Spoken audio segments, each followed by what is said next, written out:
Hello, people of the internet, and welcome to another WWE Fantasy Log. We are the League of Opinionated Gentlemen. I am James Phoenix, your host. Joining me as always are Jeff and John. Hello. So, sorry I'm not looking at the camera. It's up. I'm looking at my monitor. I don't think I'm ever looking at the camera.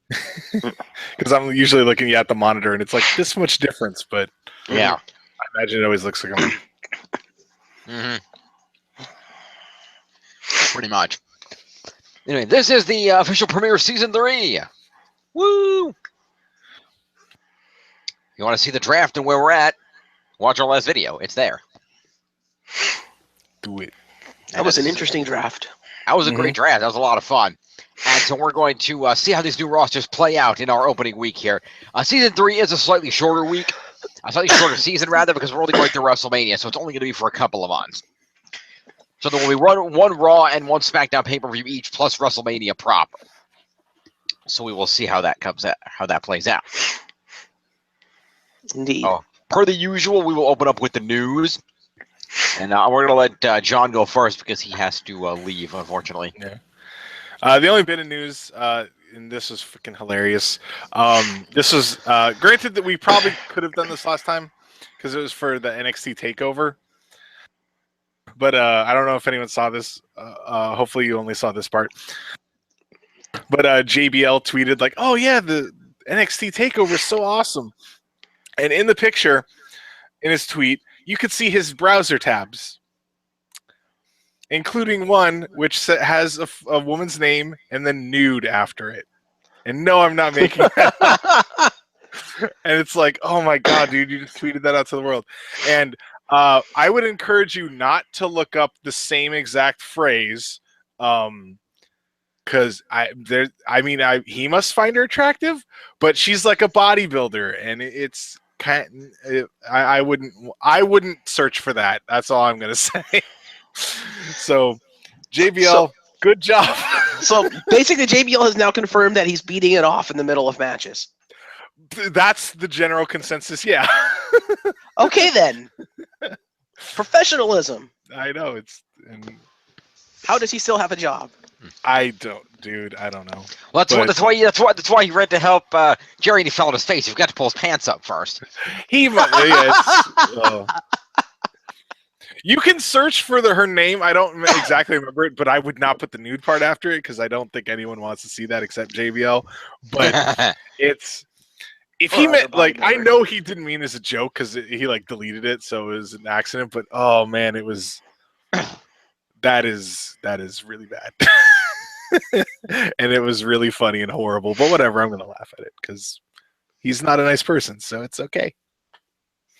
Okay then. That was my bit of news, so That's done. So the only other bit of news worth mentioning here a little bit is how one of the members of my roster is fucked because in his little tussle with Samoa Joe at the end of last week's Raw, Seth Rollins fucked his knee up again. And that's why he wasn't drafted. Pretty much. He apparently tore his MCL and possibly some other stuff. And so he's going to be out for 6 to 8 weeks of recovery. That's actually in the tussle that we're going to be covering in about 5 minutes. We are.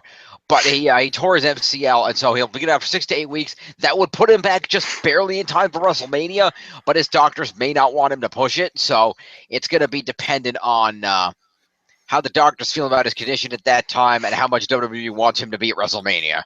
Yeah, he's not John Cena. He's not freaking immortal. yeah. I feel like he shouldn't push it, but that he will, and that I worry about him. Not like I'm a huge fan of him, but you don't want to see a guy do that. Like, even though it's WrestleMania and that really sucks, I don't think it's worth it in the long run to do that. Well, but 2 years in a row. That's the other thing that might make them hesitant to have him push it is look at what happened to The Undertaker when he pushed it for the Rumble. Yeah. He ain't walking. Let's put it that way. Yeah. But then again, Taker was coming back from hip replacement, so. Yeah. He probably, at his age, should not have been pushing it. Most likely. Yeah, that's the other bit of news, too, coming out of the Rumble. Taker done fucked himself up in that Rumble. Like, reports were that he was in tremendous amounts of pain backstage after he got eliminated and went backstage. Like, to the point that people are like, yeah. And then also, if you look at him, he had a fucking gut. So he was in no shape to be wrestling. Because let's face it, if you're with the hip replacement, he probably had almost zero time to actually work out before the Rumble. Yeah, probably. So he should not, being that much out of shape to having that much weight in front with a hip that's at like 50% at best, they should not have let him get in the Rumble. They're lucky he's not like fucking paralyzed at this point. I like everyone to just take a minute right now and just go back to last week's episode and just watch the 15-minute segment where Marcus Shadow tries to prove to me how jacked The Undertaker was. His upper body was jacked, but that's probably all he was working out. But he had a gut, so he couldn't do like crunches and stuff because his hips couldn't move. But that didn't stop his arms from moving. His arms were fucking jacked. But his arms does not keep him from being in tremendous amount of pain from the gut down.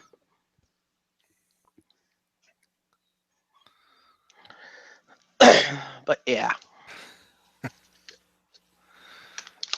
Now I just picture he's like Joe from Family Guy. So that's two potential WrestleMania matches that could potentially be completely borked because of injury. We shall see. Am I the only one who thinks if that's the case, they should abandon both matches, combine them both, and have Samoa Joe versus Roman Reigns? That'd be interesting. I'd want to see that, actually. Because I wanted to see Joe kill him. Yeah. That would give me all the points. I'll help kill him. Look what he did to Rollins. No, Rollins did that himself. You didn't read about why Rollins got his leg injured, did you? No, what happened? Joe was trying to do a move, and Rollins like a dumb motherfucker, because Joe was doing one of his signature moves, and he collapses down. He pulls him down. Rollins, like a dumb fucking noob, resisted it and hyperextended his knee instead of rolling with Joe like he should have been doing. So it's not Joe's fault. It's Rollins' fault. That's true. But at the same time, isn't Joe the reason we haven't seen Kenta in like a year? Yeah, that was Joe's fault. But this wasn't. If he had rolled with Joe, Joe would have cushioned the blow enough that even if he messed it up a little bit, Rollins would have been fine. Much better than, trying to resist the downward pull to the point you hyperextend your hurt fucking knee. Yeah, well. Yeah, Rollins kind of did that himself. He did. That sucks. Unlike the first time he hurt his knee, which was just an accident. He just landed on it wrong. Yeah. Yeah, so Yeah. Rollins, get unfucked up, kid. And I guarantee you, if he's not, and the thing is, Rollins will probably, more than anyone, will try to push to be back for WrestleMania, because I guarantee you, if he misses WrestleMania for the second year in a row, his career's done. They're not going to trust him for fucking shit after this. Yeah. So that's going to be, motivation for him to actually get back, which is going to be sad because he's going to try to come back, and then just completely ruin his career anyway by not being able to walk after WrestleMania. It's possible. He'd be facing Samoa Joe. If he goes in there not ready, he's not walking after WrestleMania. Yeah, he was ready last time, and look what. No. You have to realize. You have to realize that was not the schedule. The schedule was Joe at Fastlane, Triple H at Mania. Is he going to go over the Destroyer and then go back for the Creator? Pretty much. So the other thing is too, if anybody knows how to deal with somebody that's suffering a knee-related injury in a match, it's probably Triple H. Yeah, but number one, Triple H is like Cena levels of Superman. All I'm saying is Hunter could carry the match and make sure he doesn't hurt himself. Yeah, the other thing, though, is if they're going to rush his recovery, they're going to have to change his finisher pretty damn quick because he's not doing a fucking pedigree. Doing a pedigree. Yeah, that's not a good idea. And Triple H will be the first to say, you don't want a pedigree on that knee, dude, or unless you don't want to walk ever again. Yeah. I was actually discussing that with Chris the Mole. We tossed around a couple of suggestions for alternate finishers. Bring back the curb stomp. Stomp, yeah. Yeah, the stomp could work. That's kind of, concussion causing. Well, if you do it right. And yeah, you also To be fair, I think he's injured less people with that than his power bomb. So I also That's have true. to say you have to remember that Rollins curb stomps with his right foot, and it's his right knee that's injured, so he's not going to be putting the full force on the curb stomp. Therefore, you have nothing to worry about. True. It's just going to be a love tap stomp. Yeah. Mm-hmm. What were the other scenarios? I suggested a twist of fate. I thought that would be a good finisher for him to use. Chris the Mole, let me see here real quick. He suggested. Scroll back so I can find See a it. variant on the twist of fate, perhaps. Perhaps. You could do the regular one or the reverse Jeff Hardy one, either way. The redesign of fate. Yeah, but the other one, he suggested Mole suggested a Razor's Edge. After what he did with the power bomb, I'm going to say no. He said the Razor's Edge or some kind of a punch. Other suggestion was a Master Lock. Turn him into a submission wrestler? Again, I'm going to say no. Also, that won't work because the Master Lock is a full Nelson. You have to have leg strength to pull off a full Nelson. He's not going to be able to hold a full Nelson with a busted knee. That's not going to work. True. Because he's going to have to stand and put all his weight on that knee. That's not going to work. It's an idea. I think the twist of fate or reverse of fate's probably of all the options is probably the best one. That or the stomp. Yeah, the stomp could work. But they banned that move for a reason, so. Yeah. So, I don't know. Or give him some aerial move. Depends on the move. Yeah. You don't want him to go over that and then land on his knee. Yeah. That's true, yeah. I think something like a moonsault or something. Starship Pain. Fuck it. Go all out. There you go. But that lands knees first. I know. I'm just saying, go all fuck it. Go balls deep. Just boom. Besides, if he uses that, what's Naomi going to use? Yeah. She doesn't use that. She uses the crappy version. And his will be called the Russian roulette. Will he hurt his knee? Who knows? Yes. Yeah, Russian roulette, because we don't know if he can actually do a corkscrew. Yes. Look at the length he's going to win this match. My God, Maggle. Mm-hmm. Or you could go with Bull's other suggestion. Uh-oh. Pepsi plunge. Yeah. I thought about joking about that. You want a pedigree? Boom. Oh, God.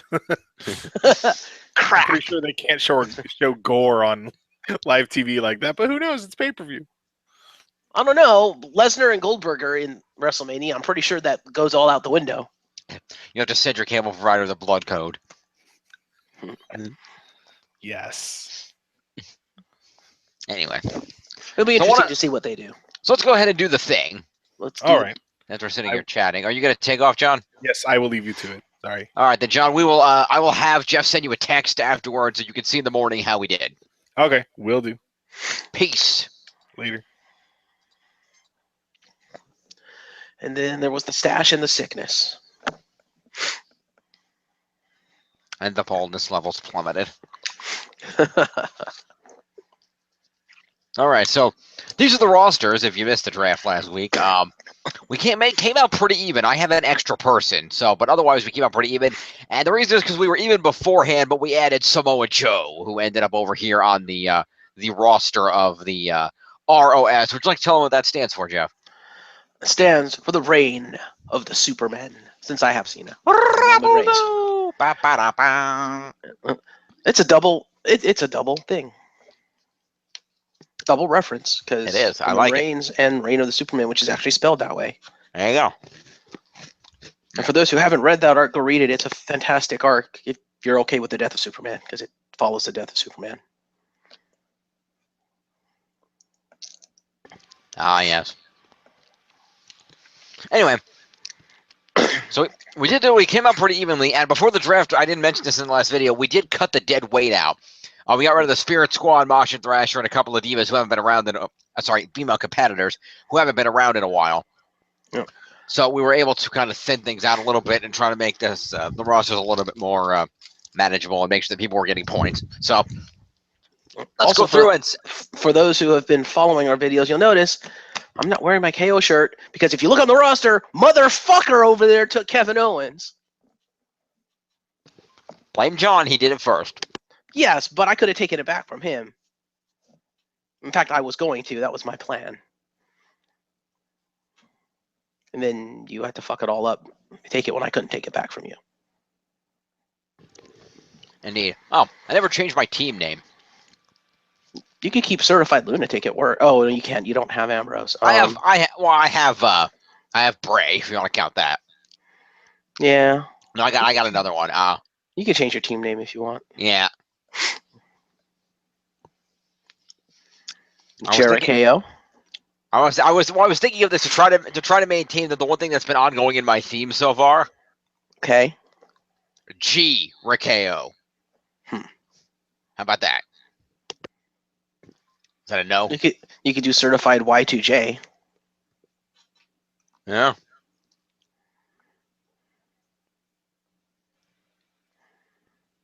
Jericho. That's weird. You could go with that if you want your team.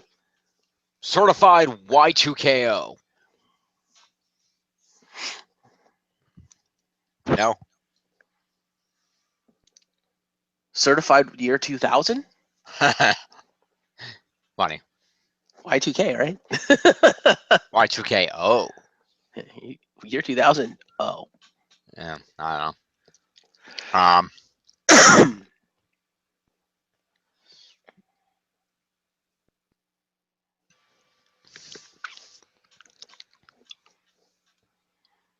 Certified Jerichoholic? Yeah, let's do that. That's a good one. I approve. You're supposed to change it on there? Or? Yep, I'm going to change it over here first. Okay. You're going to, once again, the longest name on the roster.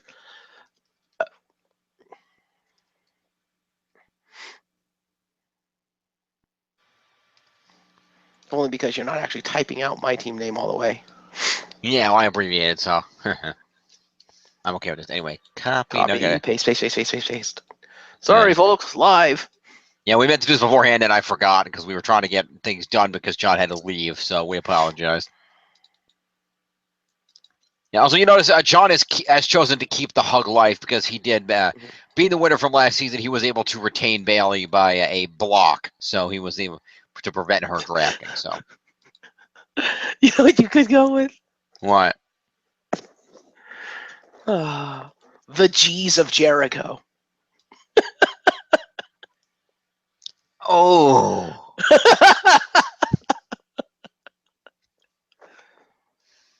Nah, Certified Jerichoholic. It's easier. You like that name, don't you? The G's of Jericho. That's good. I like that. That's clever. I'll remember that for next time.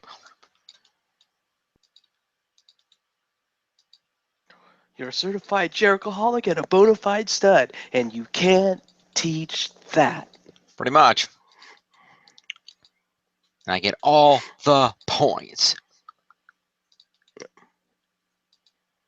Until we get to SmackDown. Okay, you still get half the points of SmackDown because you have all the fucking women. Yeah, but I know you have all the tag teams. You have Bray. Actually, no, I have the Usos. Yeah, you have the number one contenders. I don't even have the champs anymore. I don't have a tag that's team right. He took berth the champs from you, didn't he? I once again, I'm screwed out of fucking SmackDown. Fair enough. Anyway. Except for Orton and Cena. Now, how did I change this thing last time? Yeah, at least I have the champ this time. The champ is here! Well, let me do this. Data, refresh all. Oh, there we go. Okay, and then I go over here, and I click on Certified Jerichoholic and unclick Lunatic, and then I click OK. There we go. All right, let's do the thing. Alrighty, we're going to do the thing. We'll start off with Monday Night Raw, and we will go from there. You have to change your team name. I did. Scroll over to the right. Oh, right. I didn't change yours either. Oh, yeah, you didn't. You have to change our team names.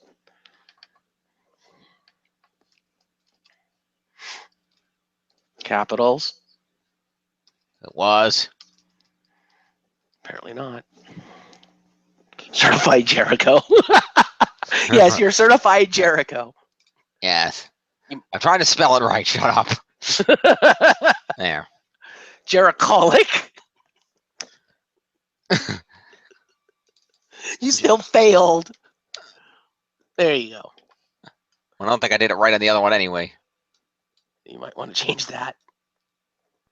Yeah, Jarrett calling. Oops. Let's fix that. Yes, let's fix that. Jarrett, go. Ha. Whoa. Ha. Ho, ho, There ho. we go. Ho!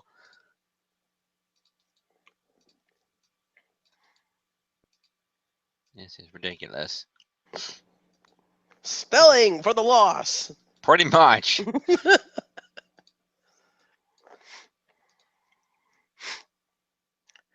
Yeah, this would be the first test to see if our teams really are even or if someone's going to get completely assed out this round. I'm going to find out. I don't really cut me some slack. The non-Jericho, it's pretty well established that the non-Jericho half of my team name can't spell. Yeah, well, they spell in slang and ebonics. FT soft. Yeah, they spell in slang and ebonics, not English. I have to ask, Jim. Yep. Did you have a strategy going into the draft aside from you wanted Jericho? Nope.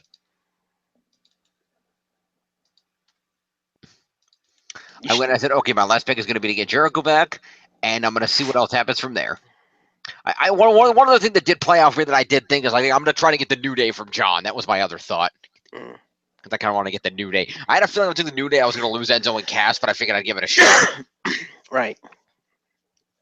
And it worked out in my favor because I got all the fun people. I got the New Day, Enzo and Cass. I got Jack Gallagher. I've got Jericho. I got all the fun, awesome people.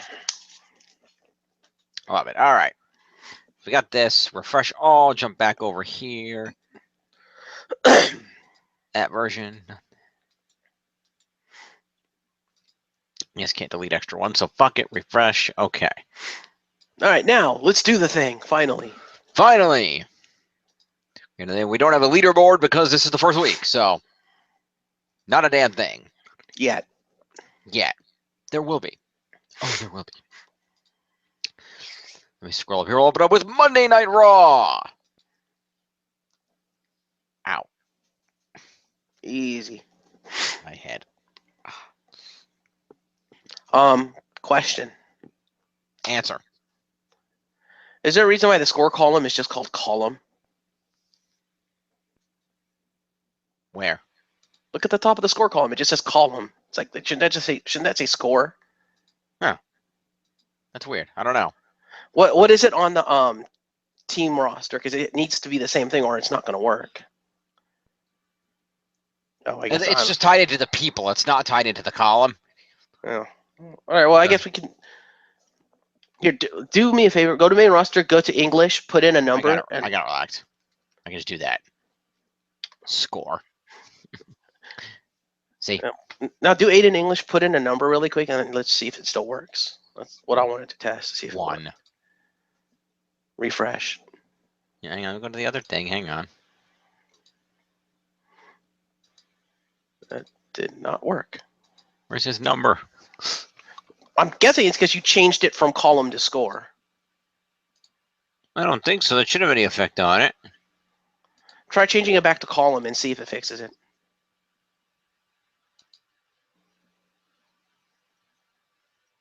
You done broke the thing. I didn't do it.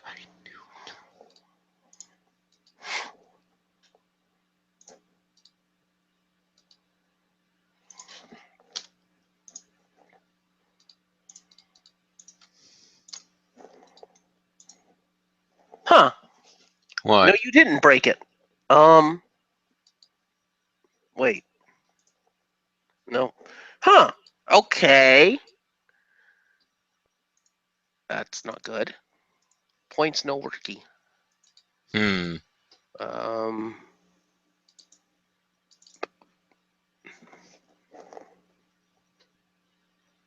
Column 1, 1. Right. Why is it not showing it?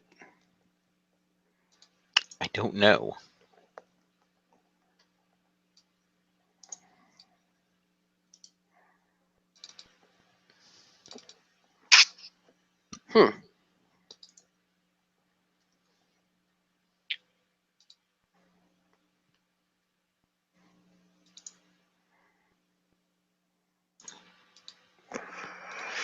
Okay.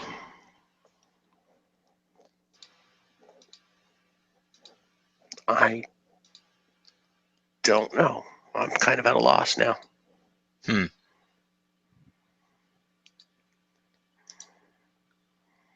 We'll hide that. You want I should give John a text and be like, thingy is broken, help?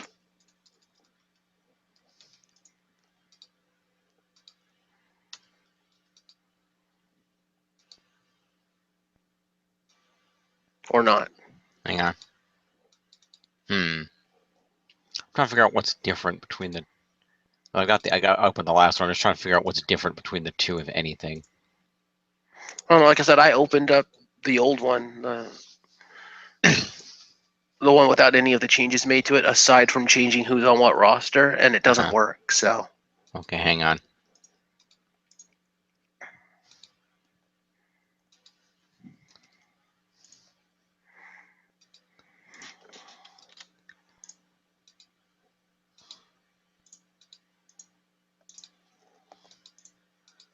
I figured out what it is. I just got to get it to work properly. Hang on. Okay, well, what was it?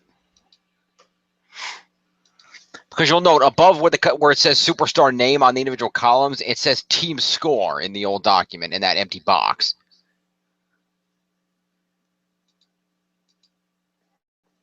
In which document?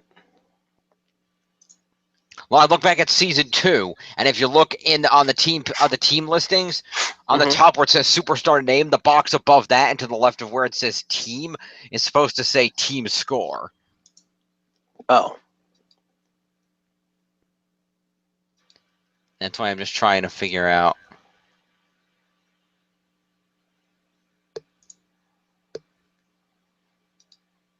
Why it is not doing that. You can't change this part of the pivot table, okay? Yeah, that's why I'm trying to figure out. There's got to be a way to do it. It's just a matter of how.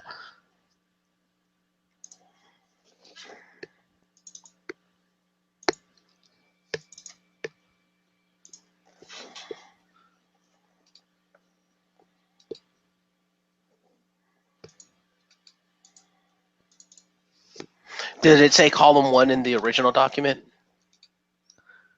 No, it said score, and I did change that back. See, it's supposed to say team score. In that column? Right above superstar name. No, I'm talking about on the main roster table. No, not there, but on the other one, it's supposed to say team score. Yeah.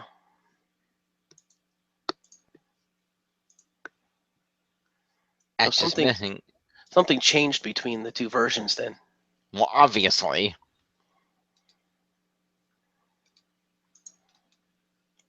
Well, this is a great video. Sorry, folks.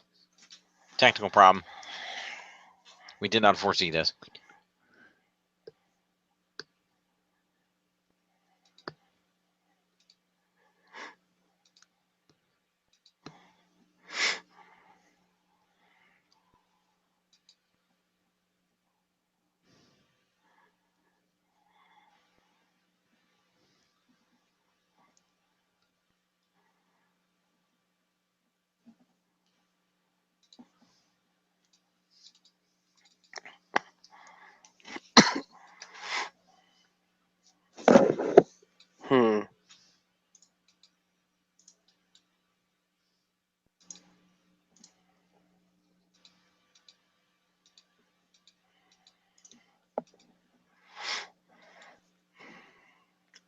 Let's see.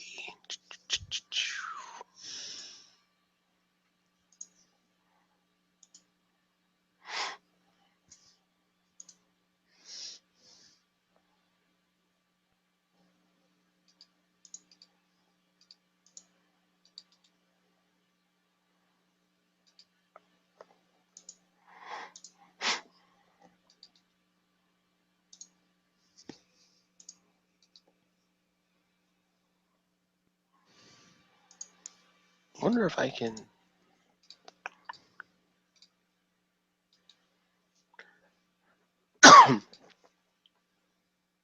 Ah.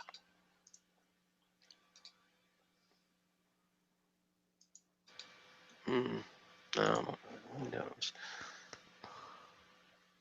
I'm trying to figure out how to access all the pivot tables, because if I could look at the pivot tables, I could figure out how to get that to work.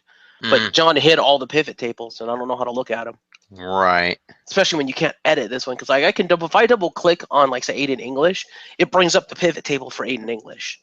Oh, okay. Because what it does, the way he has this working, was on the main roster. When you add a name and stuff on there, it's adding actually a pivot table for that superstar. Is what it does. Yeah, so he's got a lot of hidden pivot tables.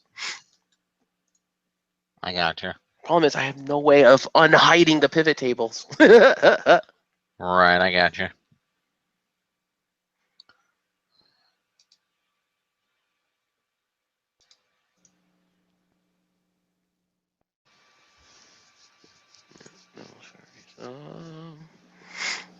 I did send a text out to him. Hopefully he'll get it. Mm. Otherwise, we can't do this tonight because we don't have a working spreadsheet. Yeah.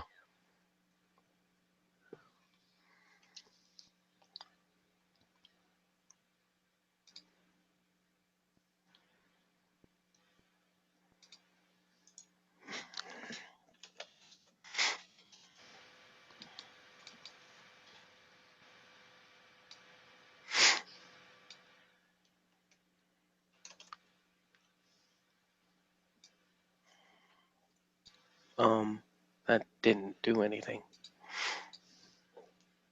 Yeah, you're useless.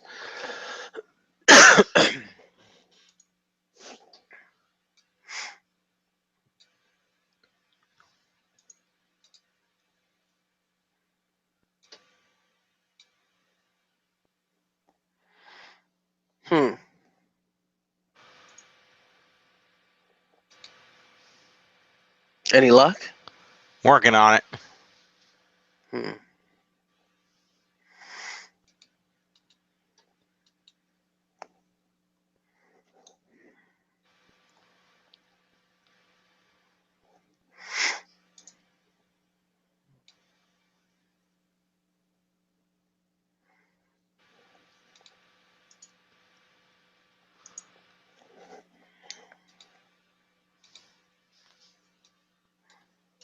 Oh shit, maybe they're not hidden tables.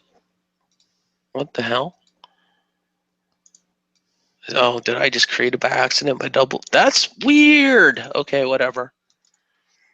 So maybe I was wrong about that, but it's basically creating an entire thing for each superstar. Okay, so there's a hidden pivot table. So how do I access? Show a field list.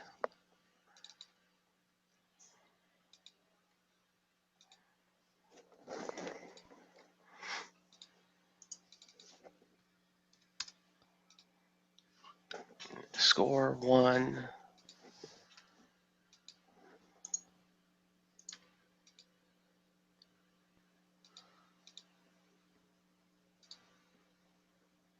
Okay.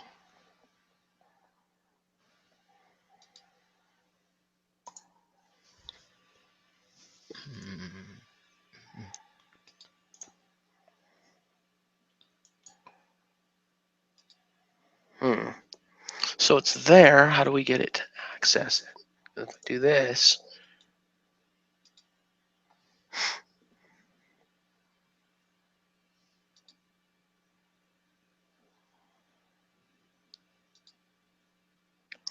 Did the original version, the season 2 version, did it have name, score, and then the team on name to the right of it?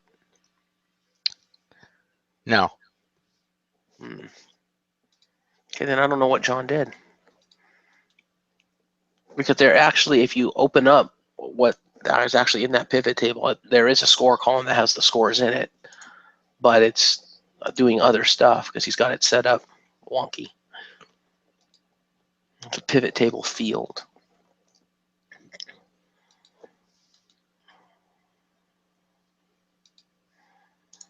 What does he have in the main roster table then?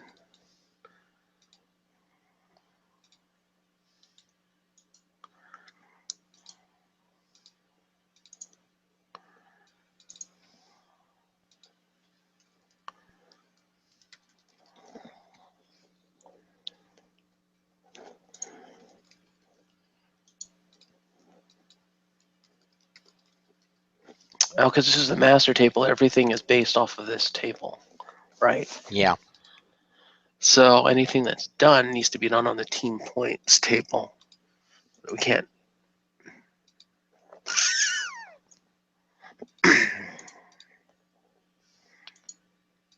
Yeah, we can't edit that field, so I don't know.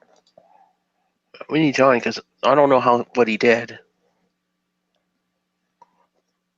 Either way, whatever you did to make the season 3 document broke the pivot table. I fixed it. What did you do? God damn it, stop doing that. Piece of shit. It's the team score column. What I had to do was right click, Mm-hmm. and I had to go into the I had to show field list, and I had to drag the score field down into the values box. And then I had to go to each time I did that, and I had to reset it to calculate sum instead of count. Because on count, it would just show one score for each person who had a score, whereas when I did it to sum, it shows their total points. Which is fine, but that doesn't tell me how you got it to actually show what's in the field. What do you mean? Because it wasn't showing anything until you did that, right? Yeah. Like I said, I went into team score, and I opened the field list, and I dragged it down into the field box. How did you even get team score in there? Oh, I clicked on the box. You go to the box. I right clicked on the box, Mm-hmm. and then there's one that says show field list, Yeah. and you open that up, and then it gives you the list of the fields that exist on the top: superstar, brand, Right. status, team score. And then I dragged score to the bottom right box down there that says values. Oh, count of score. I see what you're saying. And then it automatically made it count of score. And then once you do that for each of the 3 boxes, then you could right click on each of the boxes again, Mhm. go into the value field settings, and you can tell it to calculate sum instead of count. And then once you have it set to sum, then you can just click that box and then type in the big white box above the chart and just change the name of the box itself to be team score. This has been Learning About Excel with the League of Opinionated Gentlemen. We thank you for joining us.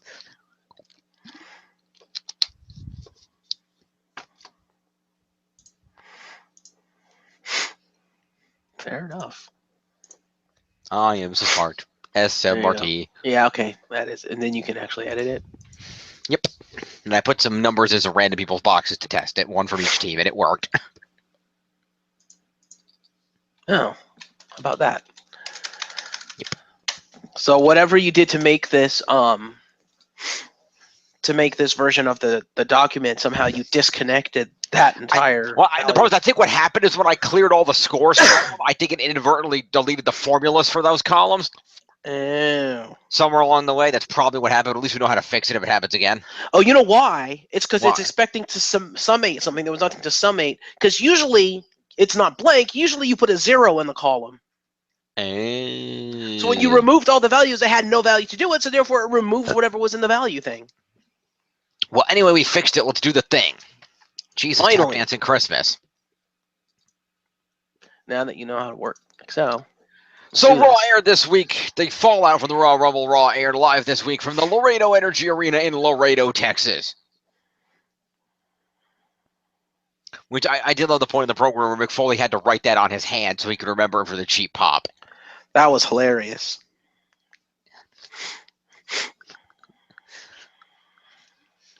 So we open things up with my 2 new favorite guys, Kevin Owens and Chris Jericho. Fuck you. Who come out with the Universal and U.S. Championships, respectively. And Owens proceeds to cut a promo about his victory at Royal Rumble and complains about Foley trying to set him up to fail. Thanks Jericho for his help, with no mention of Strowman. And they start putting over Jericho for lasting 61 minutes in the Rumble when Strowman interrupts, threatens to break Owens in half, and points out to him that we had an agreement that if you retain past the Rumble, I would get a title shot. And shows footage of said agreement. And McFoley comes out and says he has a valid point and books said match. Right here in Laredo, Texas. Indeed. So promo points to those three dudes. Indeed. Was that season 2? Because I don't need that anymore. All By right, the way, so- before you do points, do you want to throw zeros in all those columns and fix the values for the other teams so we don't have this issue? what do you mean? Well, because you said when you removed all the scores, it Yeah. removed the value thing. So just throw zeros in all of them, and that'll keep that problem from ever happening again. Well, like I said, the reason it happened is because I cleared the whole columns. It wasn't anything to do with that. It's because I said I cleared the contents of the main table score column. That's what killed it. Oh, That's what threw it off. It's I did the whole column by mistake. So I know what I did, and I won't do it again. okay. So let's continue. So promo points to. You might want to put it on the big screen. Is it on the big screen? Nope. You minimized it. Oh, okay. Sorry. You need to stop reflex minimizing, Jim. Shut up. Shut up. Shut up. I will not. You have Kevin Owens. I'm entitled. Oh, you're entitled, all right. Okay, 8 points to Jericho, who is in the lead. And 8 points to KO. Not anymore. All right. It's tied. That's Kofi Kingston, you dumb motherfucker. Whoops. One too low. Sorry. I was close.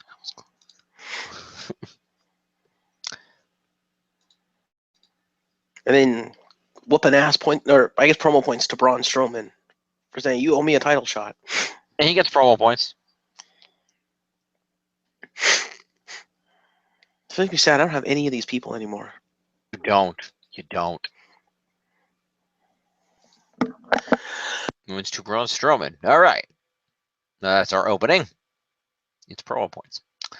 Meanwhile, so we'll go to our first match of the night, which is Sami Zayn versus Chris Jericho. Nobody drafted Sami Zayn. Nope, I still have Sami Zayn.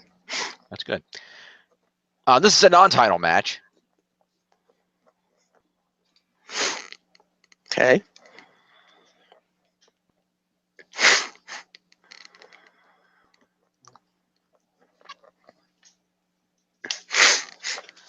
And basically, Zayn controls the opening until Jericho comes back with a drop kick.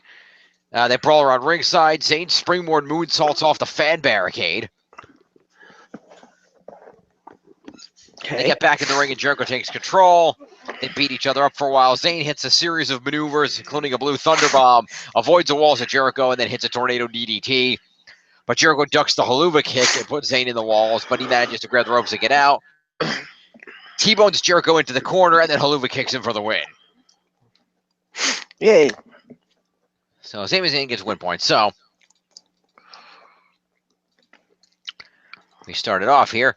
So Jericho lost, so he's going to get 5 points for competing and another 5 for moves, so 10 more points Jericho. Jericho at 18. And then Sami Zayn is going to get 20 points for winning a match on Raw. He's going to get 5 for competing, is 25. And he's going to get 9 points for moves, which is going to put him at 34 points for Sami Zayn. Woo, now he's in the lead. He is. Sami Zayn. Okay.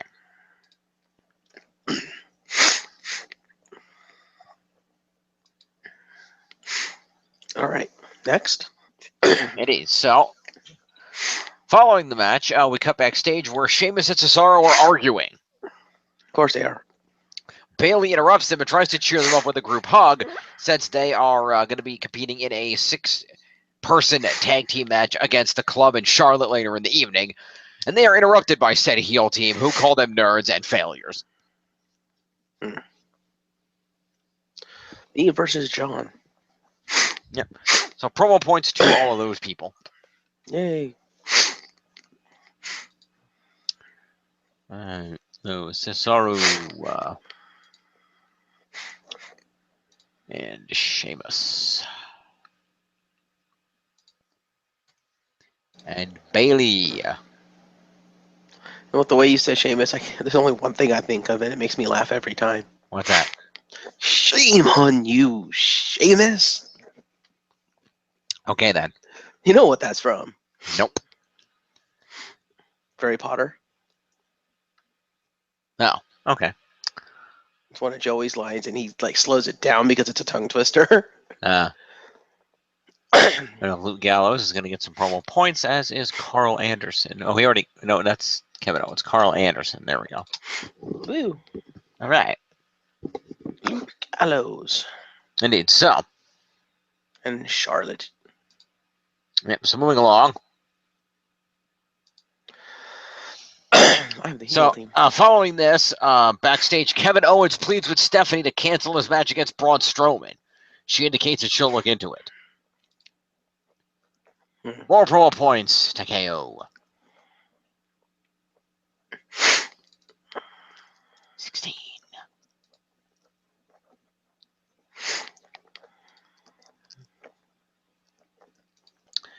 So following this, we cut out to the ring for a cruiserweight match Woo. between Tony Nese and Mustafa Ali. Woo. Nese gets an early near fall with a big running clothesline. Ali takes control back. They exchange some cruiserweight moves. And everything ends when Ali hits a spinning heel kick and goes to the top, but Nese knocks him down. Ali lands on his head, and Nese throws him in the corner and hits him with a running knee to the face. The running Nese, as he calls it. Fuck you, niece. Aries tries to interview Nese after the match, but just insults him about having no charisma. Nese says he doesn't have to answer questions from his critics and leaves. So let's do the match points first. Indeed. So Mustafa Ali loses this match. Fuck. So but he was the one that had, let's see here. He had 2 moves, whereas Nese only had the finishing maneuver. So Ali gets 7 points.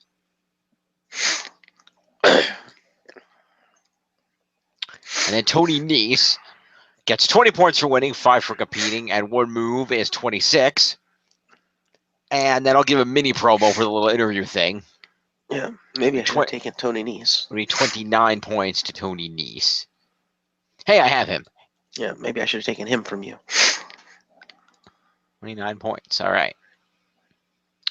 Continuing on, Seth Rollins comes out to the ring to address Triple H and Stephanie.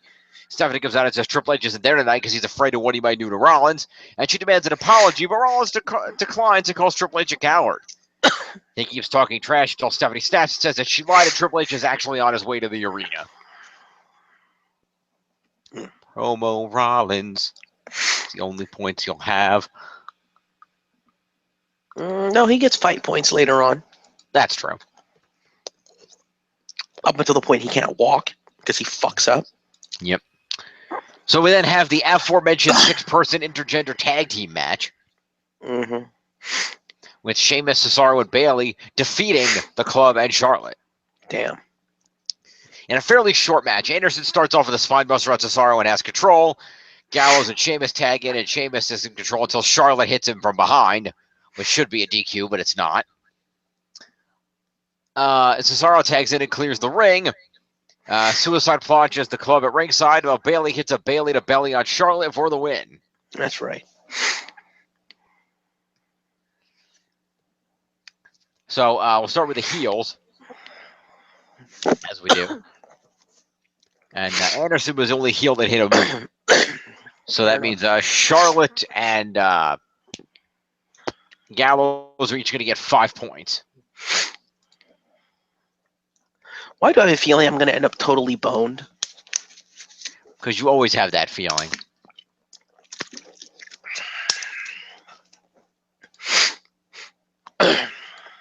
Five. And then 5 points to Luke Gallows.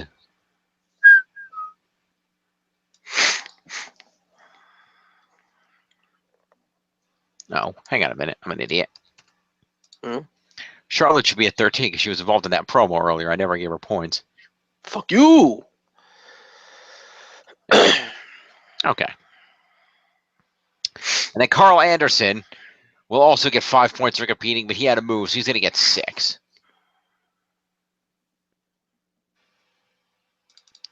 Just put him at 14. Okay. Rolling along. Faces. Faces. So we'll do, let's see. Sheamus and Cesaro did not have any moves, as far as I can tell. Okay. So they're just going to get 15 points for being on the winning team from competing, so 20 points each. Great. That puts Cesaro at 28, and Sheamus also at 28. Uh-huh. Uh-huh. And then Bailey won the match, so she gets 25. 5 for competing is 30, and the Bailey to Bailey is 31. All right. No, wait a minute. That's a lie. Okay. 20 for winning, 5 for competing is 25, and 1 for the Bailey to Bailey is 26. Yes. Okay. 26 for Bailey. And her existing 8 is 34. All right. Moving along, we go backstage where Stephanie chews Foley out for putting Rollins in a match against Strowman. Sorry, putting that shouldn't be Rollins. That should be Owens. Recapper fucked up. For putting Owens in a match against Strowman. Foley says he's doing his job and accuses Stephanie of being behind Triple H's music mysteriously playing last week. Tells her not to treat him like he's stupid, and she gives her word that Triple H won't be here tonight, and he says he wants to keep his word and deliver Owens v. Strowman tonight, and she does not object. So no points to them because they don't get points. Yeah. Neville comes out to the ring and talks about winning the Cruiserweight title. Rich Swann interrupts, and they end up brawling. Neville hits a series of kicks, but Swann comes back with some kicks of his own, and Neville heads retreating to the back. So promo points for Neville and Swann and assault points. So that's 8, and that's 12 points each to Neville and Swann. All right. Neville. Can't handle this, can't handle this. Can't handle this, can't handle this. Okay. We then have a WWE Universal Championship match of Kevin Owens defending against Braun Strowman. And here's where you're just going to run roughshod over everybody. No, I'm not, because it was a DQ. Mm-hmm. But it's still a retention. It is. Jericho's a commentary for this one, so we'll give Jericho commentary points. For all of 5 seconds. Yeah, well, it's still commentary. So, that's going to put him at 23.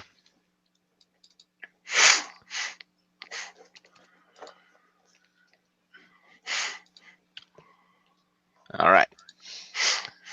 So Braun notices it. Strowman chokeslams Jericho through the announce table before the match. Okay, then. Strowman makes it to the ring for the formal introductions. He beats the crap out of Owens, who gets him outside, and after missing a clothesline and crashing into the barricade, gets hit with a running ball. Back in the ring, he gets a kick and a senton and a frog splash, but only gets a 2. He kicks Strowman in the face and goes up top, but Strowman grabs him and hits a running power slam. But before he can capitalize on this, Roman Reigns interferes in the match, hits a Superman punch for a DQ, then throws Strowman outside and hits another Superman punch, and then a spear off the ring steps, and then spears Owens in the ring for good measure. Yep. So, first of all, that's interference on Roman Reigns, so that's 6 points. Mm-hmm. And he had 4 moves, so that's 10 points to Roman Reigns.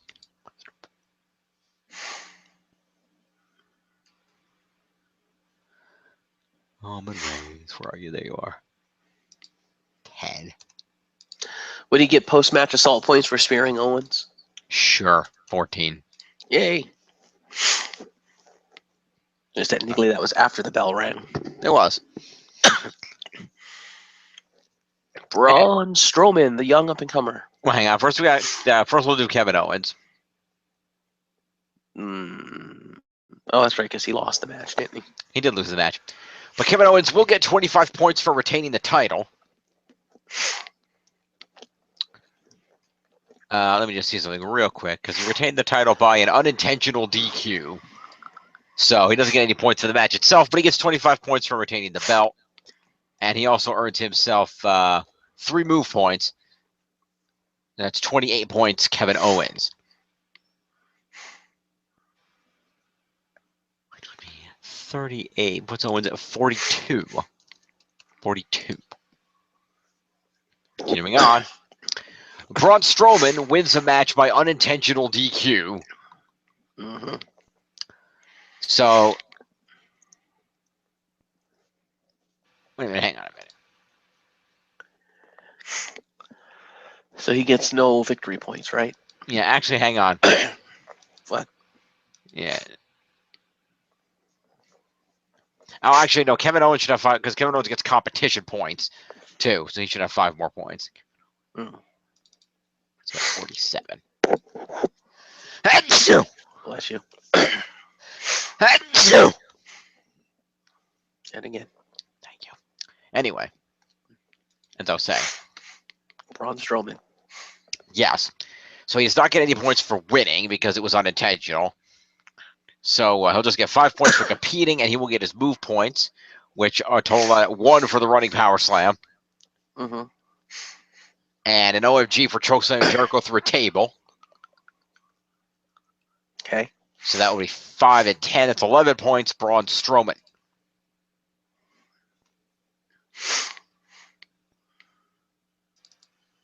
What's it, 19? All right. Yeah, totally fucking hosed.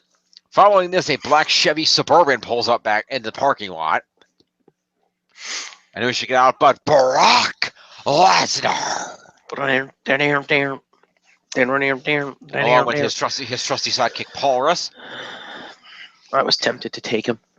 They get in the ring, and Paul Russ cuts a promo about how Goldberg has Lesnar's number and how he hates but. Mm-hmm. This was an amazing promo, by the way.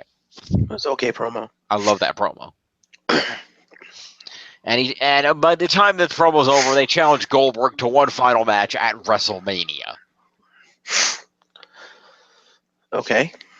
So Lesnar didn't say anything, so Lesnar gets appearance points. So all he did was show up. Yeah, but. Ha. 3. And then Paul Russ will get himself promo points. Okay. We continue on to Nia Jax versus Sasha Banks. Yep, which that entire feud is fucking John. Yep, and this match is fucking nothing because Oh, no, it's not. You have Nia Jax. she takes Sasha out and gets her in a full Nelson, ragdolls her into a ring post. And back in the ring, she targets the bad knee, and someone off camera rang the bell, and the ref apparently looked confused. Oh, before this, fucking recapper missed something. Okay. There was a promo segment between Bailey and Sasha where Bailey's like pleading with her not to go out there. It's like, what, you're a 2-time women's champion, NXT champion. You're one of the best women on the roster. What do you have to prove? You have nothing to prove. And she just looks at her and goes, I have everything to prove, or something like that, and walks out there. Ah, okay. So they should get promo points, Bailey and Sasha. Okay. See, I actually watched Raw, unlike the recapper. Okay. And Sasha. And you're welcome, John. Fucking asshole. Now you can do the match. Okay. So basically, Sasha got destroyed. And Bailey came out. Yep. But that was after match, so it doesn't count for Yeah. anything. Appearance. We don't normally do that. Because she already appeared on the program, so it doesn't count. Fair enough. So, so Sasha Banks got destroyed. So she's going to get 5 points for competing in the match. And no points for moves. So, Sasha's just going to get 5 points then. Yeah. Sasha at 13. And then Nia Jax gets 20 for winning, 5 for competing. And she didn't really do any moves either, so it's just 25 points to Nia Jax then. Mm. Okay. Bailey helps Sasha into the trainer's office backstage. Yes. Yeah, they show them walking into the trainer's office backstage. And then we cut to what is actually the main event. Mm. Because the main event is a promo segment and a Mhm. beatdown. Mhm. So our actual main event match is Enzo and Cass versus Rusev and Jinder Mahal. Yeah, I got completely hosed on Raw. I got like no points. Pretty much. What we shall Wow. That's because you guys fucking took all my Raw people. see. Yep. Oh, you guys took all my fucking SmackDown people. You have all the women! Yeah, you took all the dudes. You could have taken them back. You chose not to. Not my Yeah. problem. Anyway, I took Bray. That was my recompense. Asshole. Follow the buzzards. Now. So anyway, so Enzo and Cass cut promos on the heels. And I think Enzo spent the earlier part of Raw watching The Wizard of Oz. Pretty much.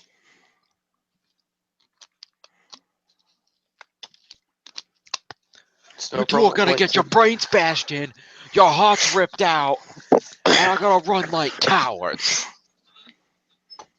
Because we're going to follow the yellow brick road right down there and whoop your ass. Pretty much. So So, there ain't no yellow brick road, blah, blah, blah. It's like, really, Enzo, what are you talking about? anyway, Enzo and Cass get promo points. If you can call that a promo. That was a promo. It was rambling, but it was a promo. I call it ramblings of a madman that's had his head bashed in one too many times. Apparently. Okay, so promo points to those two. And then it is an interesting development here because this is actually a tornado tag match. Mm-hmm. I believe that qualifies as a specialty match. Who are they facing? Rusev and Jinder. Oh, actually, I think I have Jinder Mahal. I think you do have Jinder Mahal. Let's find out. Checking. You do have Jinder Mahal. Woo! I get main event points. Yeah, we could go with that. All right. Because it is special. So what's going to happen here is all four men beat each other up. Enzo gets beat down for a little while. Cass comes back and takes Mahal out of the picture. And then Jinder tries to come back in, and Enzo throws them back out. They beat up Rusev, and Rusev eats a bada boom. Shakalaka. So. You might actually win this season. I might. We'll find out. Anyway, so let's start off here. Jinder Mahal competed in a, let's see, he gets 5 points for competing. He gets 4 for it being in the main event is 9. And 3 for it being a specialty match is 12. 12 points, Jinder.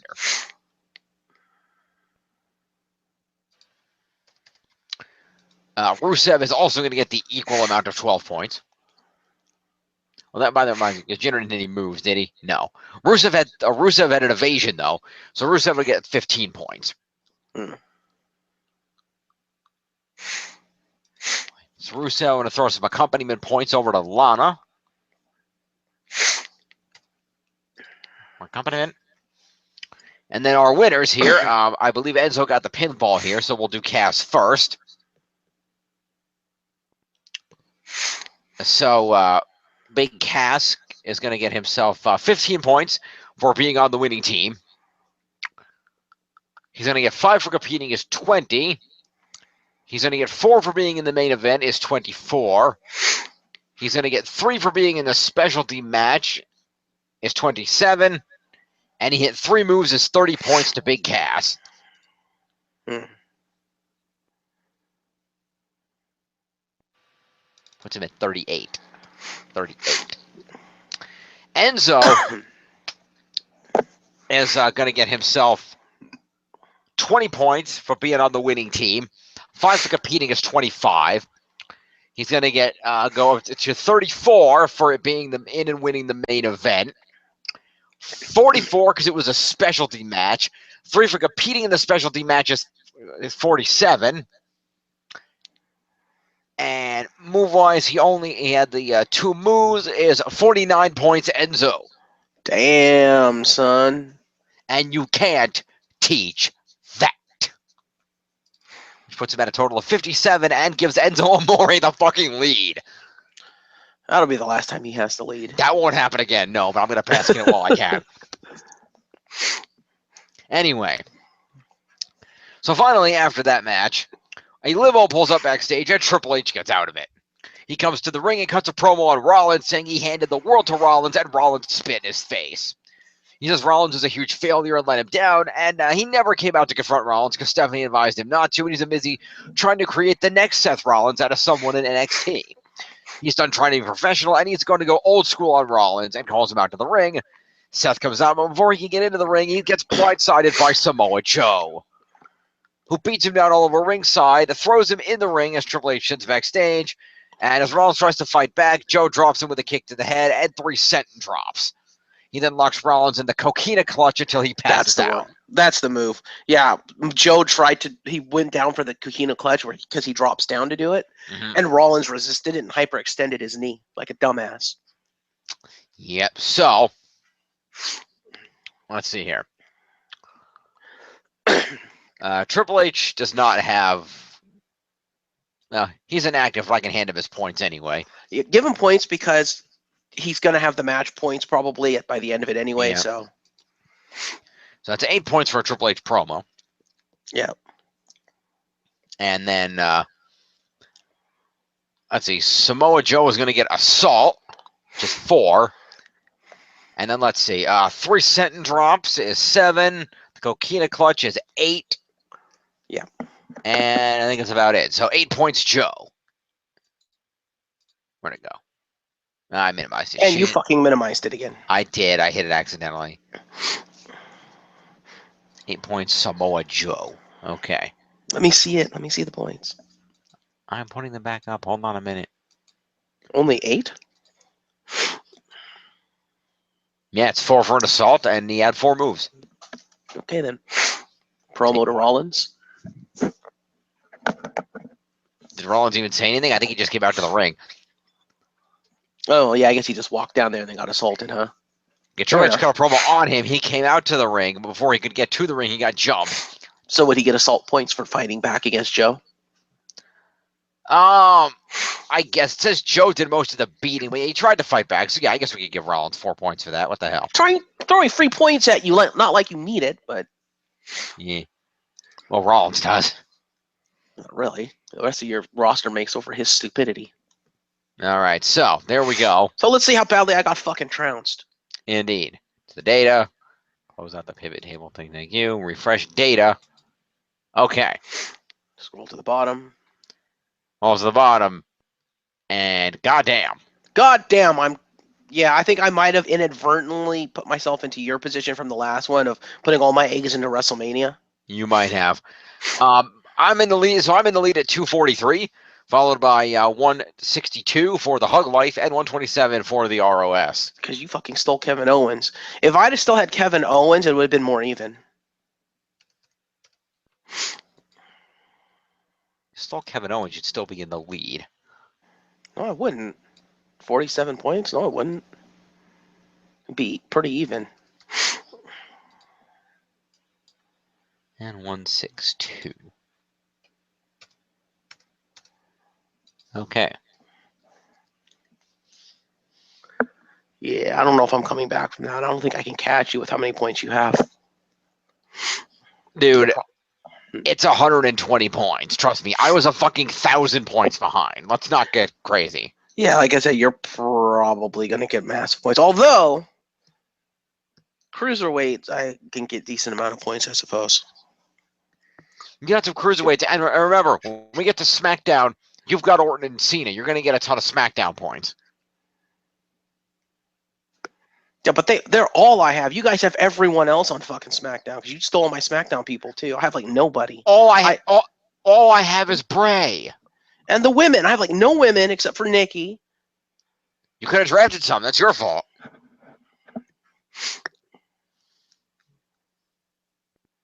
And John took the tag champs, so I have literally no berth in the tag division. I have nothing.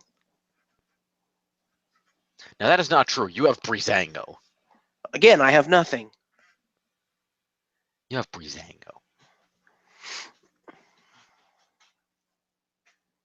And you have Baron Corbin, by the way.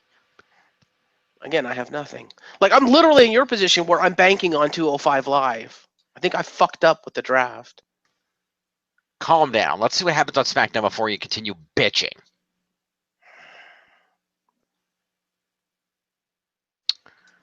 So that is Raw. Boop. Let's see what happens on the Smack is Down.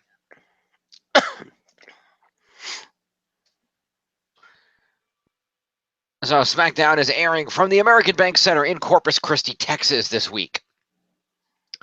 We kick off with AJ Styles, Shane, and Debray backstage watching the Royal Rumble highlights. Shane announces that the members of the men competing in the Elimination Chamber will be John Cena, AJ Styles, Bray Wyatt, Baron Corbin, Dean Ambrose, and The Miz. Oh, so I guess Randy's not even in it. I guess that makes sense. He's already got a title shot. Mm-hmm. Ambrose walks in and tells AJ they have some unfinished business. They should settle tonight, and AJ declines, but Shane jumps in and sets up a match between them. So promo to AJ and Dean. Mm-hmm. Here. AJ. Dean.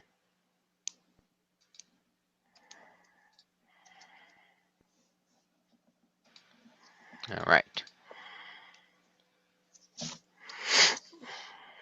So following this, John Cena comes out to the ring to cut a promo. Mm. He says he was wrong about AJ and that Styles is an elite performer who brings out the best in him. Says he's champ again and whoever wants some can come get some, which brings Bray and Randy out, who says Wyatt says he intends to leave Chamber as the champion. And they walk down and surround Cena, but the lights cut off. And when they come back, Luke Harper is at the ring beside Cena. And this gets booked into a tag team match, Flair. Ooh. I thought you watched SmackDown. No, I told you, like, for the third time, I only saw the last half hour. Well, Because I got home late. I told you that. fair enough. So anyway, promo points to Cena and Wyatt and Orton. Did Orton say anything? He did. Okay. Yay. Wyatt, John Cena, Randy Orton, and an appearance for Luke Harper because he didn't talk. Did he bleed? Not that I know of. Right. Did you watch SmackDown? I did, but I missed like the last half hour. Yeah, you missed the part that I saw. I did. You fell asleep, didn't you? I did. I was tired. You suck. Continue. I shall. So we then have that match of Orton and Bray versus Cena and Harper. All right. And Randy Orton and Bray get the win, and it is Orton with a pinfall, you'll be happy to know. Yay. So that's good. So Harper starts things off and takes control, beating down Orton at ringside, but he won't touch Bray. He back suplexes Orton on the announce table, throws him back in the ring. He gets in the ring, gets nose-to-nose with Bray, but then Harper backs off and tags Cena in, who looks confused. But he gets in the ring, goes back and forth with Wyatt. Orton tags in, takes Cena out to ringside, drops him on the table. Back in, he hits Cena with the draping DDT. Wyatt comes in and works on Cena. They beat up Cena for a while. Cena manages to counter Orton and come back with the 5 moves of doom. Up to the 5-knuckle shuffle portion, but Orton slides out of the AA and hits Cena with a backstabber. Harper and Wyatt run in, and Wyatt stands between Harper and the others, and Harper can't get past him to act. And so Harper hits Orton anyway, and he goes to give Harper the Sister Abigail, but Harper gets out and tries to give Wyatt a Sister Abigail, but he sees Orton getting up and drops him instead with a boot, then turns around into a Sister Abigail, and then Cena eats an RKO. So Luke Harper competed and gets 5 points for being in that match. Doesn't he get some move points too? Yep. Luke Harper gets an evasion and 1 move, so he gets 4 points. All right. So that would be 5 for competing and 4 for moves is 9 points to Luke Harper. All right. 12. John Cena, on the other hand, gets 5 points for competing. And he gets himself 3 points for 3 for evasion, so 6 move points. There's 11 points, John Cena. Oops, I minimized it again. Shit. Stop it. I can't. I'm trying to get to the other windows. Fuck the other windows. I need other windows for the recap. I don't know what to score.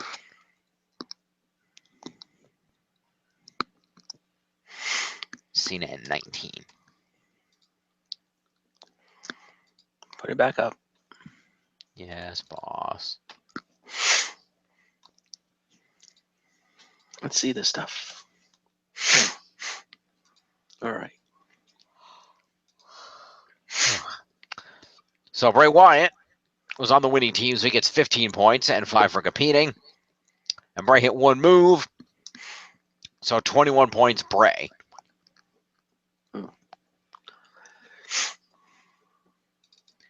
Which puts him at 29 points in a total. RKO. RKO. Indeed, Randy Orton gets 20 points for winning, 5 for competing is 25, and 5 points for moves is 30 points, Orton. Yay. Puts him at 38. 38. Okay. All right. So, following this, James Ellsworth in a gold shirt comes out to the stage and proceeds to introduce Carmella. Wow, he's the manager now? Yeah, he is apparently Carmella's escort now. Wow. I'm sorry, John. Yep. So James Ellsworth gets promo points.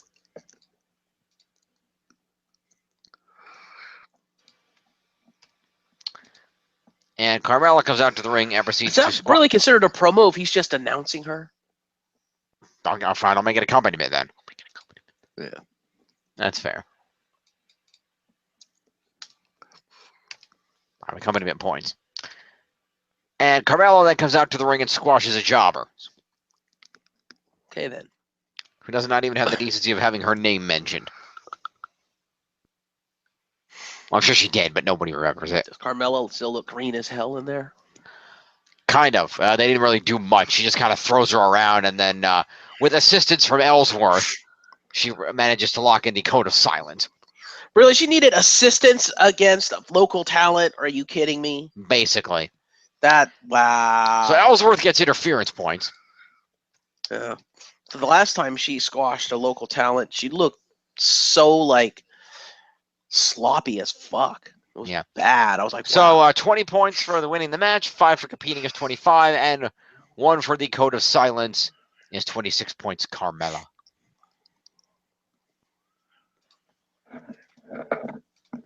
The name Code of Silence, am I the only one who thinks her gimmick should be a nun? No.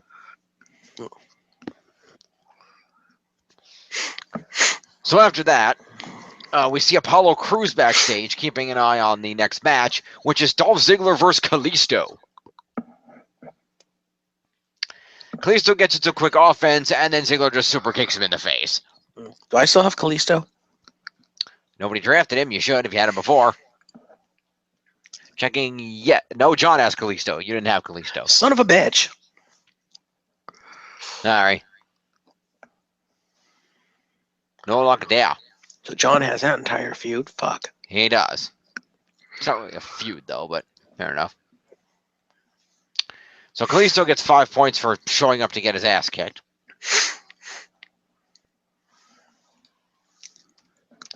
And I'll give 3 appearance points to Apollo Crews for being in them back watching. All right. And he does come out to save Kalisto after Dolph tries to rip his mask off. Because that's what heels do when they're against luchas. Yeah. And Ziggler gets 20 points for winning the match, 5 for competing, and 1 for the super kick is 26 points. Ziggler. Damn it, I minimized it again. Idiot. 6 points Ziggler.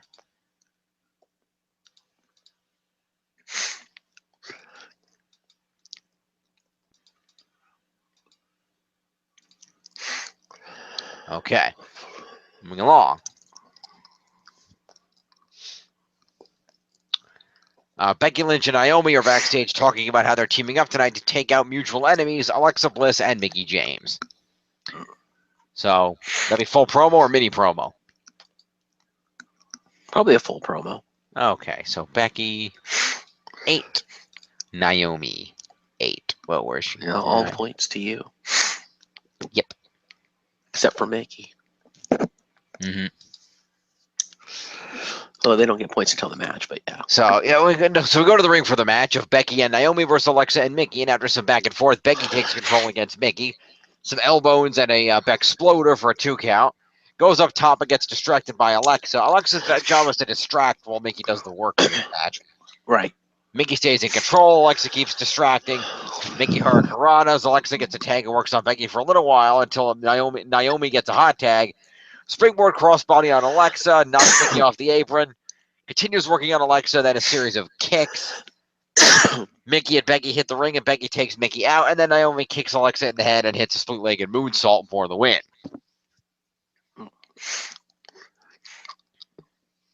Fair enough. Indeed. So, Mickie and Alexa lost, so we'll do them first. Okay. Alexa did not have any moves in this match, so Alexa is going to get 5 points for competing in it. All right. Sucks to be the women's champion. You have the women's champion. I do. And then Mickey's going to get 1 move point, so Mickie will get 6 points for being in this match. Mm.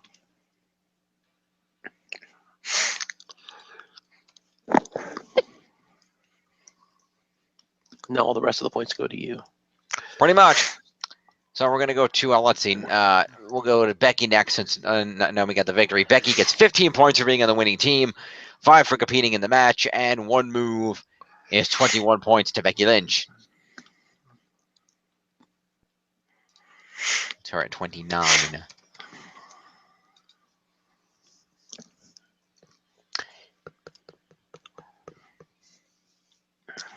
And then we're going to have Naomi, who won the match, so gets 20 points for winning the match, and 5 for competing is 25. Mm-hmm. And 4 moves is 29 to Naomi. Plus the 8 for the promo is 37. All right. All right. So we come backstage where American Alpha is interviewed. Mm. And they complain about having no competition, saying that nobody has challenged them since they won these titles, and they don't get why. Mm. So they announced that they're going to go issue an open challenge to the roster. Okay. So they go out and they issue an open challenge to the roster. And their open challenge is answered. By the roster. By the Usos, the Ascension, the Fashion Police, the Vaudevillains, and Slater and Rhino. All hell breaks loose over ringside with all the teams brawling with each other, and Slater and Rhino are the last 2 standing in the ring with American Alpha, but everyone backs off. So promo points to American Alpha. Start with that.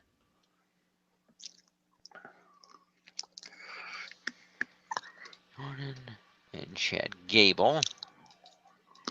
And then out of match assault points to all those people.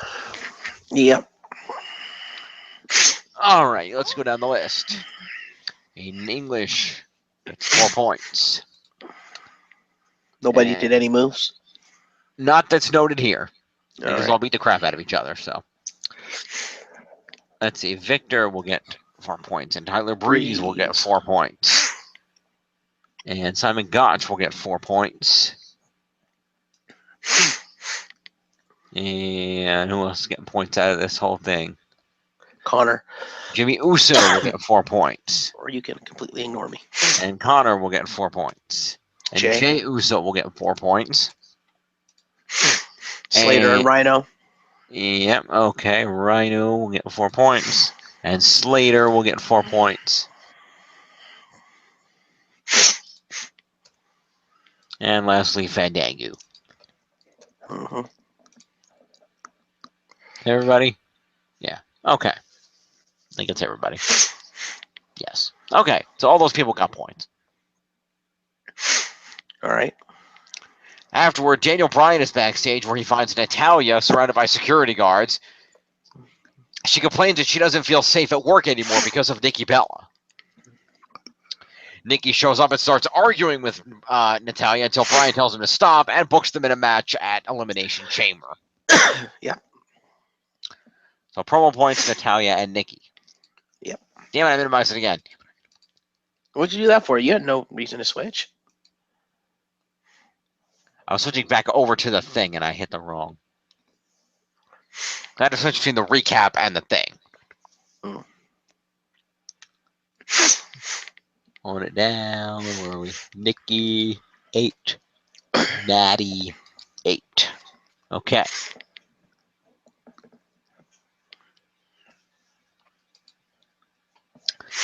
And finally, we have our main event match of AJ Styles versus Dean Ambrose in a Great.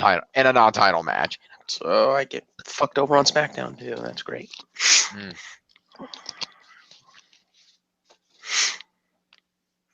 205. 205. Yeah. I guess this is my season to not win a fucking thing. So Miz and Maurice are on commentary for this match. So they'll get commentary points. Start with that. Miz. Dom is.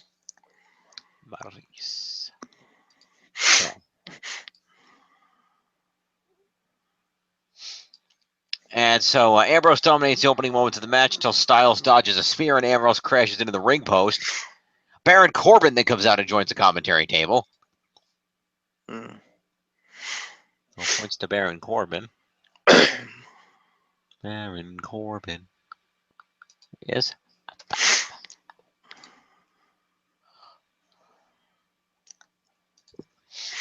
this distraction lets AJ take control with a flying forearm in the corner. He then hits a Pele kick, but Ambrose comes back with a lariat. Corbin and Miz start getting into it at ringside, which distracts Ambrose, and he goes out to drop the Miz. Back in the ring, AJ hits the Styles Clash for the win. And after the bell, Miz hits a skull-crushing finale on Ambrose, and Corbin hits a deep 6 on Miz. Hmm. And AJ Styles runs like hell. Like a smart man would. Pretty much. So, first of all, we're going to go ahead and give Miz and Corbin out of match assault points and a finisher each. So that's an extra 5 points each to Miz and Corbin.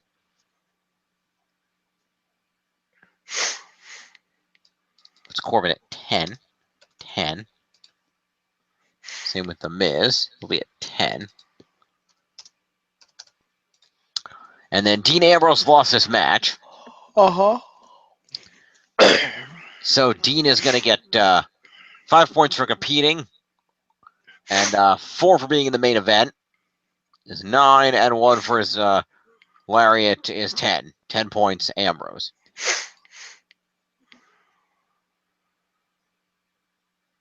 Puts him at 18. And then we have AJ, who won the match, so he'll get 20 points for that. 5 for competing is 25. Winning the main event gets him an extra 9, which will put him up at 34. And then moves. He had 2, is 36 points, AJ. And plus the 8 that he already had is 44. 44.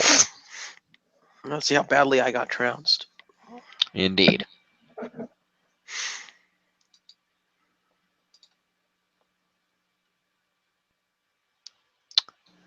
I'm up at 393. The Jason of my Jerichoholic, followed by Hug Life at 314 and ROS at 230. Yeah. Best I can hope for is second place. Okay.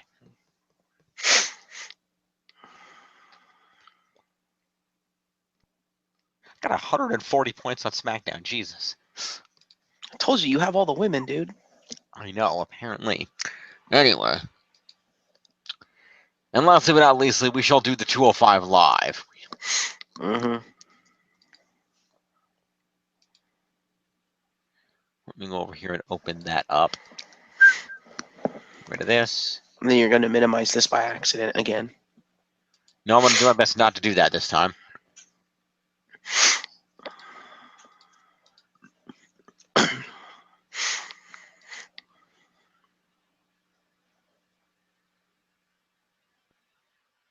Here is the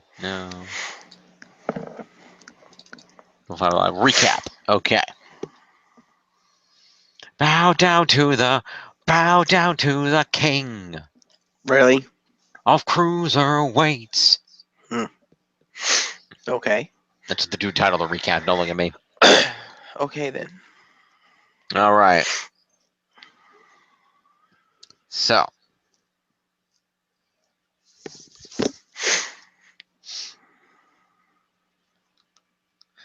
Neville being positioned as a pint-sized Braun Strowman. Okay, then. Esque wrecking ball smashing through the cruiserweight division is money. Okay.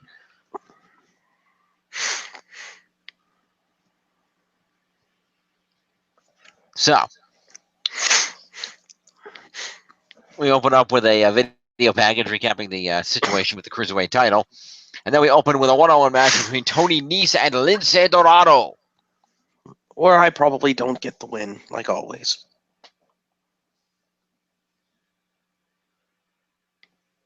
Because Lince Dorado can't buy a fucking win. Yeah, pretty much. He does do a lot of great moves. A lot of head Great moves does scissoring, not equal points to me. head scissoring, and all kinds of cool back and forth stuff. But and some back and forth holds as well. But and a springboard stunner, by the way, which was nice. And Dorado sets up for a top rope move, but Nese goes for his mask and then throws Dorado face first into the canvas. And then he roughs Dorado into the corner to set up for the knee. The running knees. So Dorado will get 5 points for competing and 2 for moves. He has 7 points. Let's say Dorado.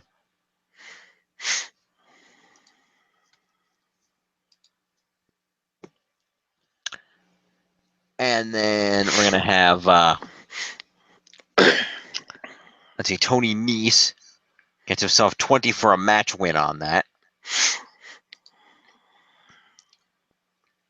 And 5 for competing is 25. And 2 for moves is 27 points to Tony Nese.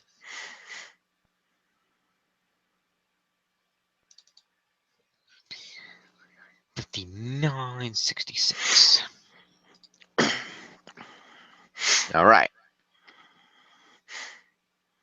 Following this, Nese beats the crap out of Dorado after the match. Like you need more points. Yeah.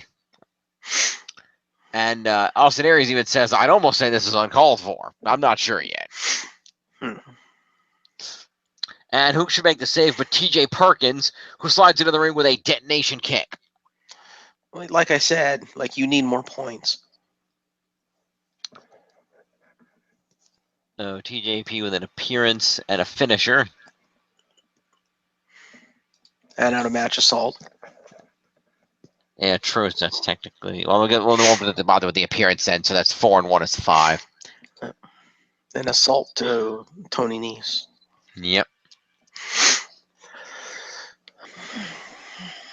That's 5, which would be 71. So following this, we get a recap of the interaction between Swan and Neville, and then Tom Phillips interviews Rich Swann backstage. Okay, so promo to Swan. Indeed. Rich Swann. Rich Swann. Get down with this. Get down with this. 20. All right.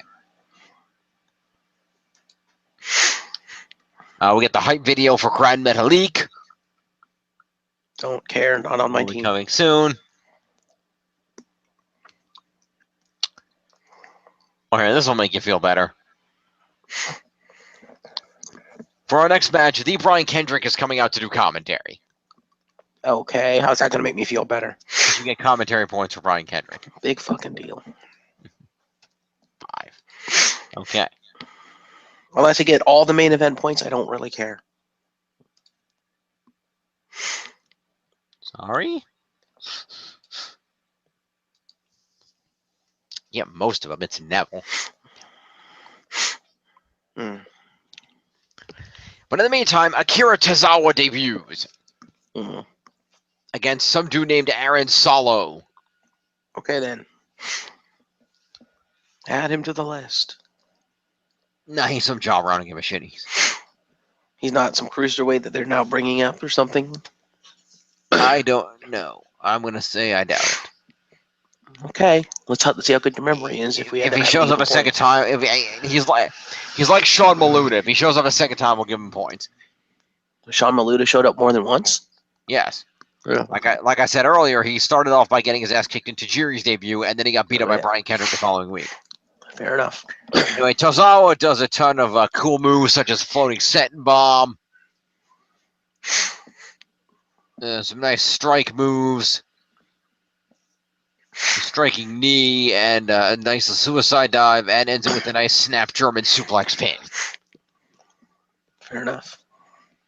So Tozawa will get himself a match win for 20 points, 5 for competing is 25, and 4 for moves is 29 points to Akira Tozawa.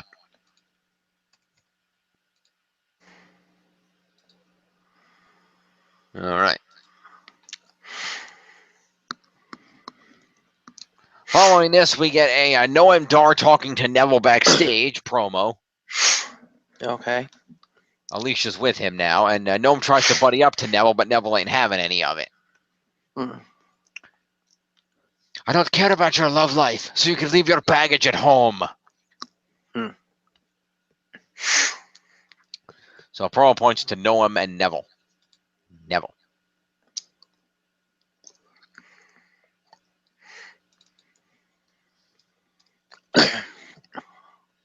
And Noam Dar there. It's promo points. An appearance to Alicia. Sure, why not? She was there. How do you know? According to you. I said All right. according to you. That's true. Okay. Let's continue. Now we go on to our main event, which is a match of Neville teaming with Noam Dar to take on Cedric Alexander and Gentleman Jack Gallagher. Fuck you. Relax, the heels win. I know, but if I'd have had Jack Gallagher, I would have had 3 out of the 4 people in that match. And I need the points.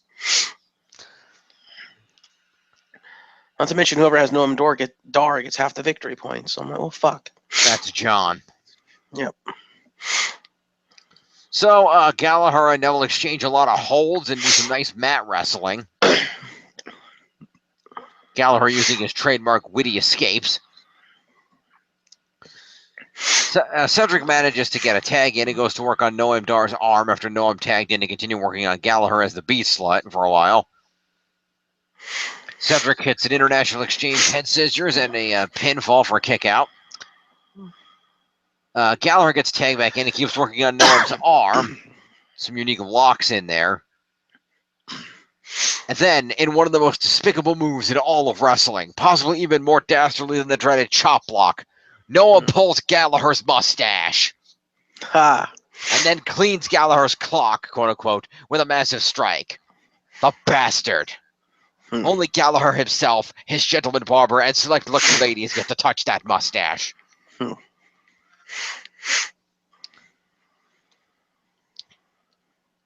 Also, I would just like to take a quick moment here to thank Alan Sco of CageSideSeats.com for coming back from near death to resume 205 Live recaps. Fair enough.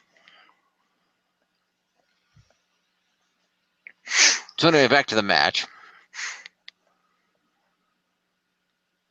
Neville gets in and looks vicious. and hits a nice basement dropkick on Gallagher, and they beat the crap out of Gallagher for a while. There's a rear chin lock, followed by a fast-running forearm to the face, which, and I quote, looked stiffer than an 18-year-old boy on prom night. Huh. End quote. Gallagher sells. Basically, Gallagher becomes the beat slug for the duration of the match. Noam Dar keeps tagging himself into Neville's disdain. He does it at least twice, possibly 3 times. He keeps they keep beating the crap out of Gallagher. Gallagher surprises with an inside cradle and an instinctive headbutt. He collapses lifeless onto pro Noam, but Neville breaks up that pinfall. And then a back body drop. And Gallagher crawls over to tag into Cedric. As Noam goes to tag in Neville, and Neville decides, no, fuck this. You keep tagging yourself in. Fuck you. I'm out. And Neville leaves. Great. So he just fucked me over. Wait, the heels won? I thought the heels won. What the shit? Huh. I was apparently wrong. So I got completely fucked over. That's fucking wonderful. I thought the heels won that match. I'm sorry. Anyway, Noam's all alone. Cedric comes in. Springboard lariat, a handspring roundhouse kick. He tries to leave and Gallagher throws him back in. A lumbar check. And the win to Cedric Alexander. So I still get the win anyway. You do. Cedric Alexander and Jack Gallagher. So really, fuck you, Jim. I would have had the total win if I'd have had Gallagher. All right, so we'll do the heels first. So Neville gets 5 for competing, 4 for being in the main event is 9, 2 for Moose is 11 points to Neville. Bullshit. It's him at 31. And then Noam Dar gets 5 points for competing, and he had no moves because he sucks, so 5 points to Noam Dar. Should we assume that Alicia came to ringside with them?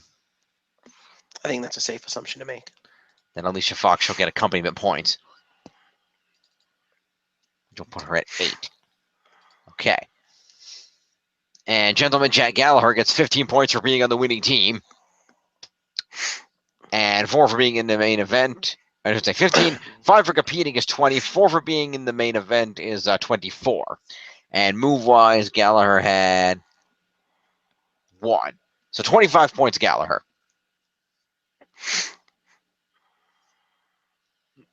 Did you give him main event points? I did. Okay.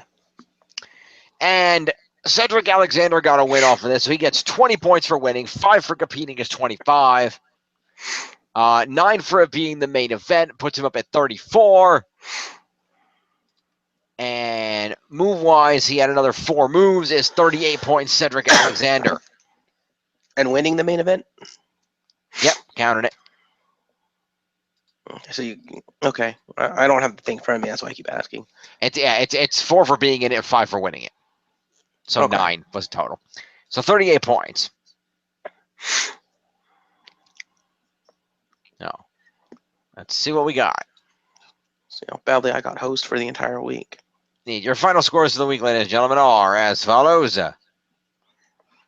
494 for Certified Jerichoholic.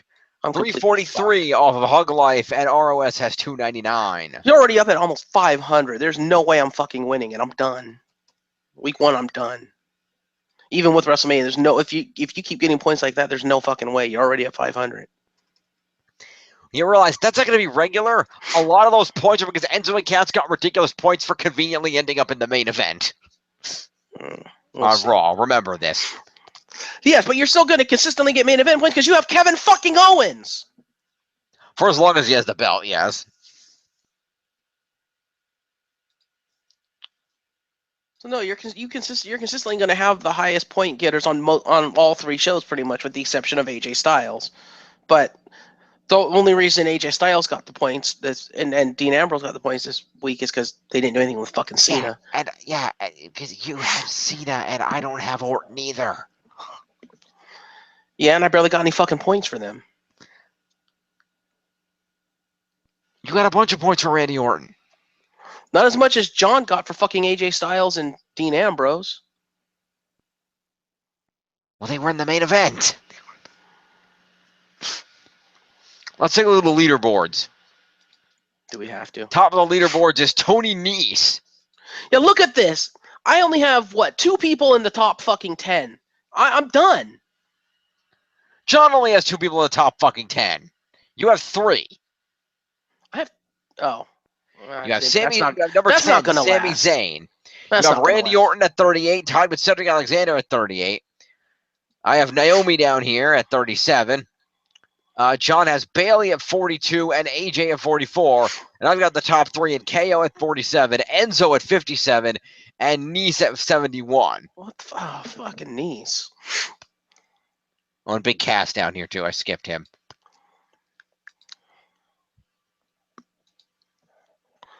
He's also tied at 38. And you also have Naomi. Somehow she got into the top fucking 10. Because she got the win. She won her match, yeah. Yeah.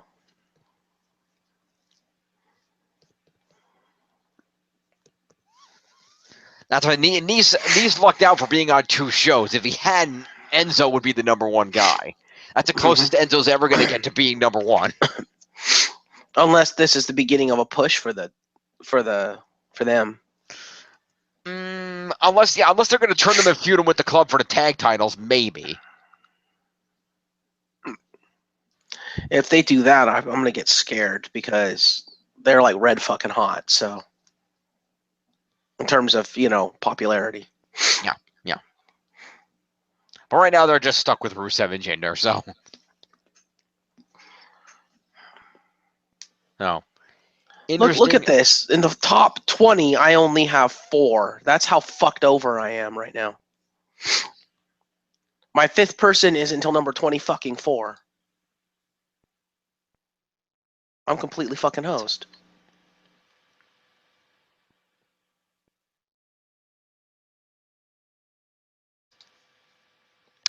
We shall see what happens. Numbers don't lie. No, the numbers don't lie, but they do change over time.